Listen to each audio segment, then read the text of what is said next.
What is going on, ladies and gents? My name is Matt. If you guys are new to the channel, welcome to Matty Outdoors. We talk a ton of hiking and backpacking, and I thought we'd kind of change things up a little bit today. And instead of talking about all the awesome sides of backpacking and some backpacking gear, I thought today we would talk about my 5 least favorite things when it comes to backpacking trips. Now, for the most part, backpacking trips are extremely enjoyable. It's my absolute favorite hobby in the entire world. It's one of my favorite things to do, but there are some things about it that do kind of suck.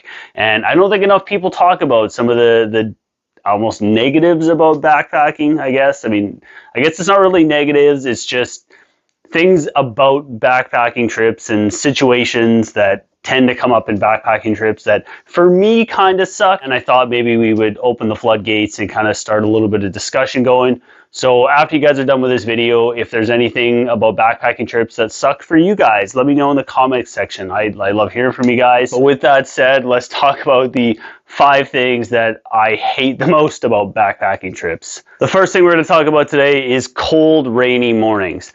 Now, being Canadian, I deal with the sometimes ridiculously cold Canadian winters that we tend to get here over in Western Canada. You know, you guys have probably seen some of my backpacking trip videos where I'm out, minus 20 to minus 30 Celsius and getting through it and dealing with it. And, like I said, cold weather backpacking trips don't bother me too much. But if there is one thing that really bothers me, it is being cold and wet. Now, the cold, rainy mornings tend to be more of an issue for me when it comes to fall backpacking trips. In the summertime, the daytime temps usually tend to warm up enough that, if I'm cold and wet in the morning, I'm going to be warm and dry fairly quickly once the sun comes up. But once it gets into the fall, it tends to make me a little bit miserable. And it's just no fun. I don't enjoy backpacking in weather like that. I can handle backpacking in the rain. I can handle backpacking in the cold. But you mix the two of those together, and it just, for me, is not a fun, enjoyable situation. Thankfully, luckily, whatever you want to call it, I don't tend to deal with that type of weather situation too often. But when it does happen, it absolutely sucks, and I am not a fan whatsoever. Second thing we're going to talk about today is kind of a gear-related issue, and it's more an issue that I dealt with in the past, but I do still deal with it from time to time, and it has to do with sleeping pads. I will take a tent from time to time, and the issue that I have with sleeping pads is I am a side sleeper, and I don't know if it's just my body size and just being a very narrow, skinny guy, but I found that I had the most impossible time finding a comfortable sleeping pad that I could sleep on my side. Now, for years before I got into hammock camping, I would go through probably 2 or 3 different sleeping pads every summer. And thanks to the amazing return policy at MEC, or Mountain Equipment Co-op, which is basically our Canadian version of REI, I would go through, like I said, 2 to 3 different sleeping pads every summer. And, I would try the sleeping pad out, and they would seem really comfortable at the start. And, I would fall asleep fairly quickly.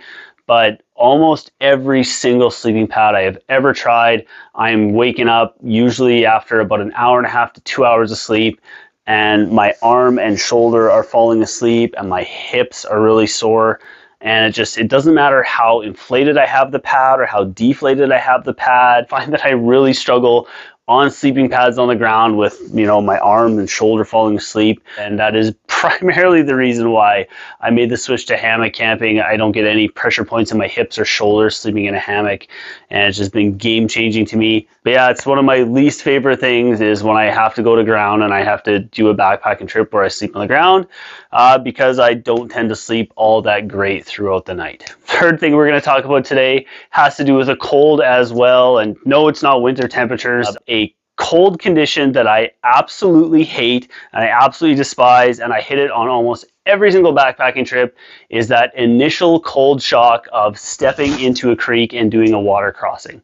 Now, up here in the Rockies, almost every creek or river or stream that I am fording is almost exclusively glacial fed, and a lot of times, you are crossing fairly close up to the glaciers, and these things are ridiculously cold. Dead middle of summer, you're out on a backpacking trip, and it's, a gorgeous day outside. It's, plus 20 to 25 Celsius, nice and warm out, and you come to a creek crossing, and you've got to cross, a creek that's, knee to thigh deep, and it is ice freaking cold, and it's just one of those things that it is not enjoyable. I'm sure you guys have seen in some of my water crossings that I film from time to time.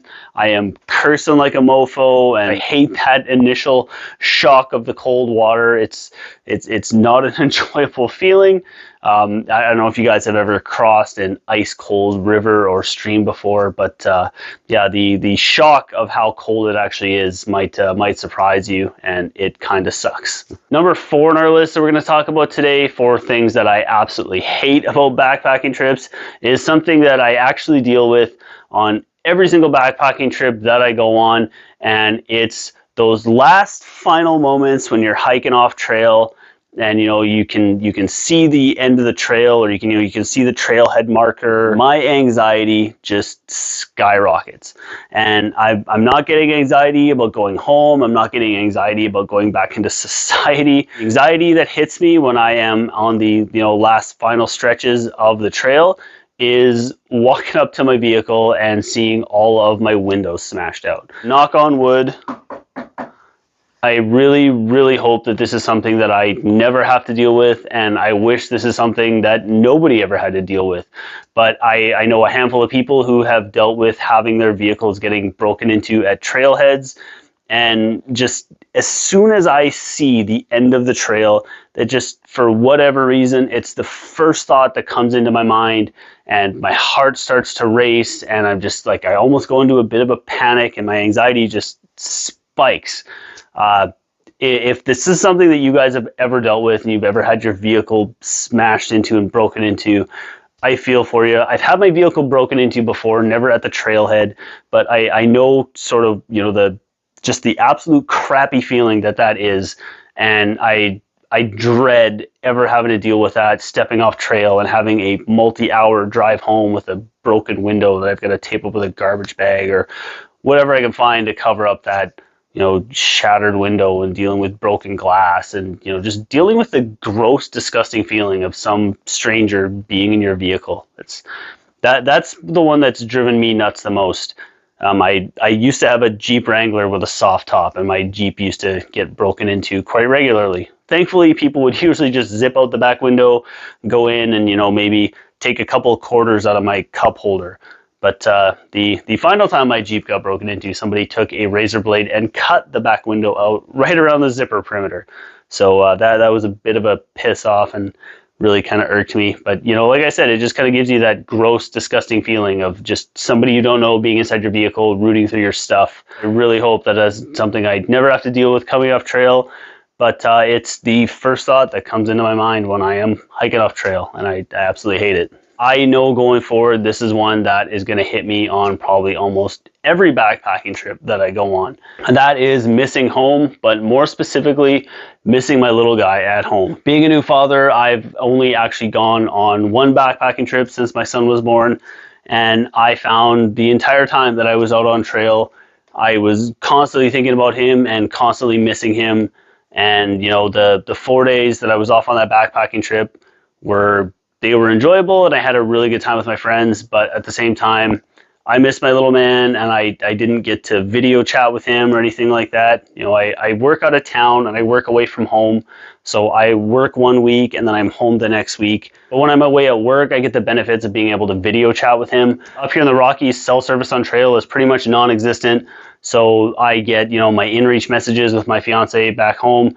But, it sucks not being able to, see his smiling little face every single day. So that's one I'm sure that I'm going to deal with on my backpacking trips.